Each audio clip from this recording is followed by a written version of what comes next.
All right, y'all, fire away for Kid. Champ, you've dealt with a lot of adversity in your life, you know what I'm saying? It's made you a better man, strong. How has adversity in your last fight helped you grow as a man and as a fighter, suffering your first defeat? Just stay mentally strong, staying mentally locked in, and like you said, there's been other things outside of boxing that could have deterred me or turned me away from wanting to continue on, and my boxing career. So one bad night of boxing is not going to, or one night of coming up short, that's not going to deter me or discourage me or hurt my confidence. I'm as confident as ever. I'm as determined as ever. I'm hungry. I'm motivated. We had a great camp, and I'm just ready to get in there and fight. Right. Do you feel more hunger now after that fight, or as a fighter? Yeah, I mean, more so just to get back to my winning ways, you know what I'm saying? So just to get back to my winning ways. Hey Caleb, boxing is usually like anything you could do, I could do better. So Benavidez stopped them in like the 9th round, something like that. Are you looking to maybe not do the same thing, but just kind of make it like pitch a complete shutout to make it seem like his performance was obsolete? I'm looking to go in there and win in fashion. I'm looking to go in there and dominate, completely dominate.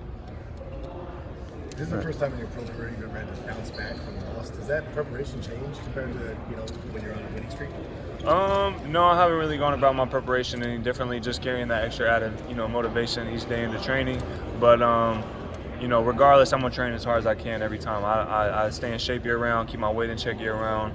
I'm not the type to go out and party, and this is something I do year round. So again, like you said, it may be my first loss in the ring, but I'm taking losses in other places and still, went about my preparation the same way. It's no different now. Saquon Jones, the boxing voice. You're coming off a loss, as they said too, but you're also fighting in New York. Any added pressure with the venue? This being your first time in New York. It's a big market. No. I mean, regardless of where this fight is held, I got a job to do, and I'm focused. I can't be focused on, outside things. I got to focus on the task at hand, and regardless if it was at the MGM or the Staples or I fought in big venues before, so I'm just focused on the task at hand and what's in front of me. But I am excited to be here. I'm excited to fight in front of my New York fans. I'm excited to fight at the Barclays, and I'm excited to be on Fox. Regardless if anybody likes you or not, people always say, you're a really great boxer. But, the one knock on you, quote unquote, you don't really have that much power or anything like that. Yeah. Are you looking to kind of shut people up a little bit, probably be a little more aggressive as opposed to just completely back on the back foot? Well, it's funny because, people say that that I may not hit hard, but in most all of my fights, you find people getting to the point where they're just standing there looking at me. And if I don't hit hard, why not keep charging forward, cutting off the ring, doing what you're supposed to do? So, it's easy to say that you don't hit hard until you get in there and the bell rings. And then even someone like Jose Uzcategui, how many times he had been dropped in his career?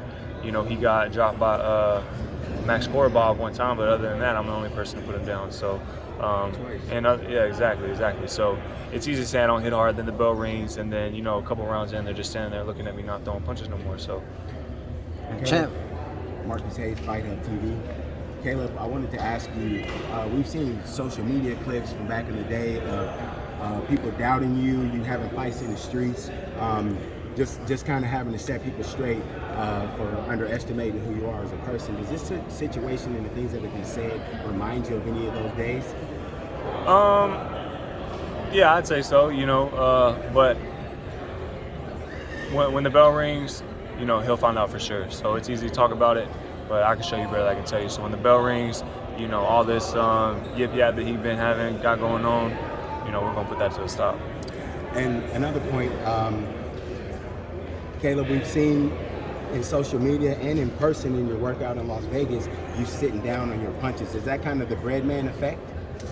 Well, I don't think you can go from people saying that you have no power, like he mentioned, to all of a sudden having a bunch of power in one camp. That's something that's always been there, but we have made a few tweaks in certain departments. And Breadman, he's a great coach. Like I've said numerous times, him and my dad work seamlessly together. There's great chemistry, and we got some things put together, and I'm excited to show y'all. Champ, with you becoming a big pay-per-view star, do you have any intention of bringing the show back home, maybe in that big football stadium?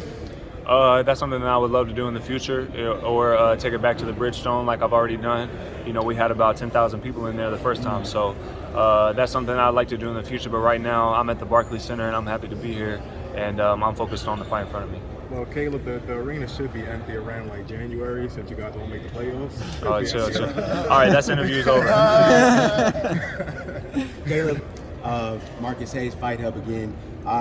talked to your dad at length at the Las Vegas workout, and he told me that he was a little bit excited because he's the only person that really knows what it's like for you when you come back off of a loss and what type of animal that you are. Can you talk about that? You know, I'm not going to expand on it any more than, you know, my dad knows me just about better than anyone, other than Jordan probably, and you know, so he knows the type of work that I put in my whole life, honestly, but specifically speaking from that point to this one, and so he knows what we're about to do, and so just like him, I'm excited to show y'all. Are you planning on having Dirrell's blood splattered on your shoes like the ones that you have designed on fight night? What would be able to tell the difference? You may, who knows? The blood on my shoes looks pretty real already, so I got a little fit to go with it. But you know, if you in front row, you might be able to tell the difference. But if you up a couple, who knows? 2 more questions, guys. He talked earlier about that social media clip of you, different ones of you fighting in the streets. There's that one famous one that gets passed around every time when you're about to fight. I've never heard you speak on that. Can you tell any memories you have from that when you were fighting the guy and he pulled out a knife? And it gets passed around every time you have a fight. Yeah. I mean, just someone who thought that they was going to chastise me and it didn't work out for him. So that's long story short. And then he was getting spanked in front of everybody. He pulled out a knife. And so I knew at that point it was time to get up out of there. Caleb, we have there's a college football game, Tennessee and Alabama. We have 2 fighters, one from Alabama, one from Tennessee. You have a connection over there. UT balls, go UT, baby. Come on. We're 5-0. We're 5-0 right now. New York. No, my best friend Gerald, and he's from Birmingham, Alabama. So you know we always bicker back and forth. Alabama's got a great football team, but UT they got a solid team so far this year. So you know, be looking forward to it. Awesome. Thanks, Ken. Thank you, guys. Champ. Appreciate it.